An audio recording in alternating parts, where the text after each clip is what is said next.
I hate that I have to do this next story, this first story today, but I'd be doing something wrong if I didn't.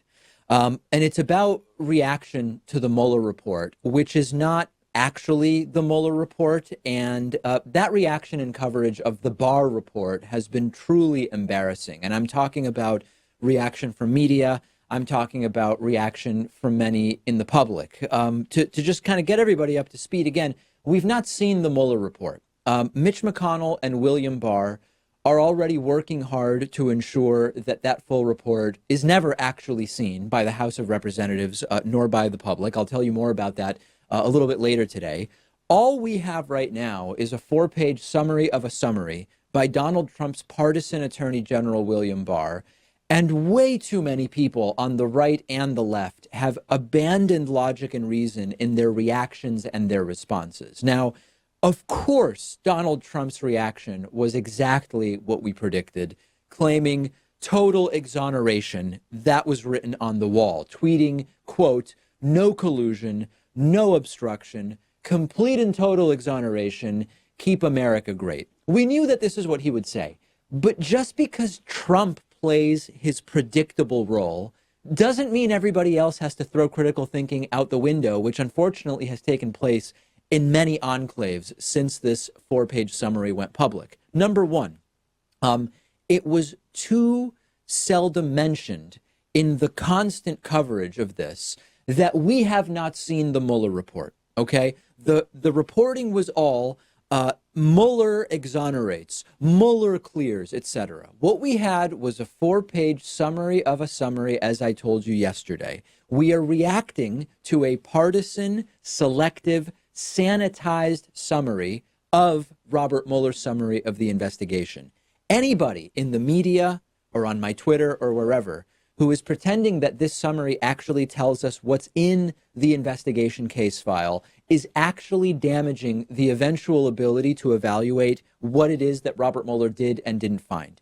Now, because of people on the right and left claiming that Donald Trump has now been exonerated, they have participated in priming the pump for a muted response to whatever the Mueller investigation actually found, if we ever find out the full scope of that investigation. If we ever see the actual findings of the Mueller investigation, imagine that they reveal, I don't know, Mueller had 80% of what he needed to say that Donald Trump obstructed justice, but wasn't able to establish it beyond a reasonable doubt.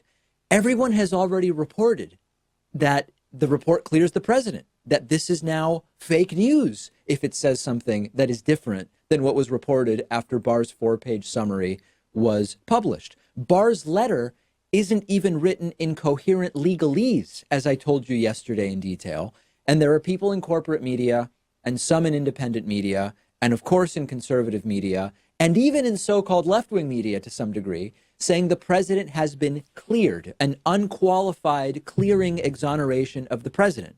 Do the facts matter anymore? For everyone saying Trump didn't collude with Russia, but he's still corrupt, I mean, that's right. And this 4-page summary from his attorney general increasingly appears to be part of that corruption, as I explained to you yesterday. If the report can't exonerate Trump, which is what it says, if Mueller cannot exonerate Trump on obstruction, that's a very damning report. And to focus the reporting merely on the fact that Trump hasn't been caught personally colluding with Putin, which everybody has been saying for more than a year, including me, and I'll have video of that in a second, is missing the point of the story. It is straw manning. And the number of people who have contacted me on our subreddit, on Twitter, saying, David, you need to apologize because you were proven wrong on collusion. Was I? Take a look at this video from a year ago with what I specifically said about Donald Trump personally colluding. Do you personally think that Donald Trump colluded with Russia? Like, just your personal thought. As an individual, like like that Trump personally was like talking to Putin and setting things up? Yeah, like, do you think Putin installed some guy who doesn't know what he's doing in our government, and now he's just here? Well, hold on. That's two different. Let's take them one at a time, if that's okay with you. Okay. All right.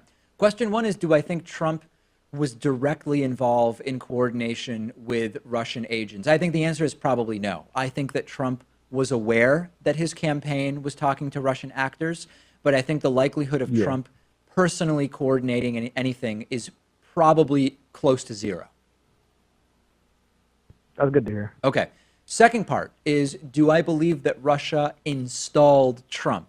No, not in a literal sense. Russia clearly had an interest in Trump being the Republican nominee from a pretty early moment in the primary. Once he Yeah, became the nominee, Russia clearly had a preference for Trump over Hillary Clinton, and they had a number of different tools at their disposal to help Trump.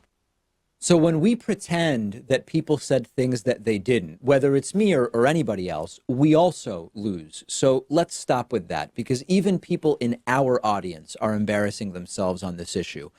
And then lastly, anyone pretending that this is over is really missing the boat. Okay. The Southern District of New York is still investigating.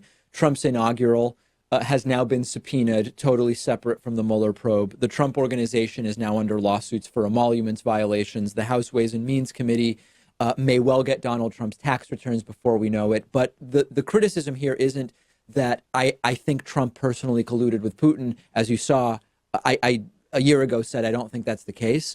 The problem is that every major news outlet and some non-major ones have capitulated or acquiesced in a way that is just not warranted by what we actually have so far, which is a summary of a summary from Trump's attorney general. Even if we grant Barr the most generous benefit of the doubt, and I don't know why we would, given his history of covering up presidential wrongdoing, this was a very cheap propaganda attempt by William Barr to summarize a summary in the most favorable possible way and use it as a data point to claim that there's been an exoneration. To every person in the media who played along with this over the last 72 hours, you're a part of the problem.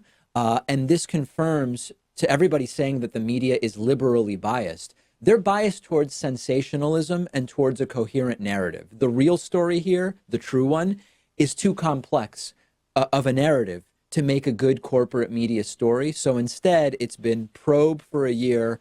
Now it's exoneration wall to wall for the last 72 hours. And their coverage of all of it fell embarrassingly short.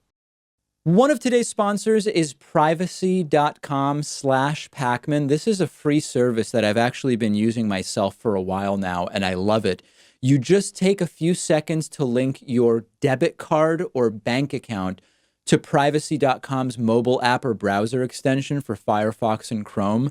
And what that does is allow you to instantly create virtual credit cards that are linked to your bank account so that you're not actually putting your real debit card number on the internet. And you use these virtual credit card numbers to buy things online. And with one click of a button, you have the ability to create multiple virtual cards, delete cards, freeze and unfreeze cards. You can put a limit on a card so a company won't be able to charge you more than you actually want them to. And it protects you from being hacked. It protects you from companies being hacked, which we've been talking about for a while on the program. And it's perfect for signing up for free trials somewhere if you don't want your real credit card number to be exposed and on file. And their app and browser extension let you autofill the virtual credit card number into the credit card field when you're buying things online. There are a ton of different advantages to shopping and paying bills with a system like this. Everything is totally secure and encrypted. And in some situations, you can earn 5% cash back on your purchases. It's all completely free. All you have to do is click the link under this video to get started. And for a limited time, everybody in our audience who signs up gets $5 towards your first purchase when you sign up using that link below.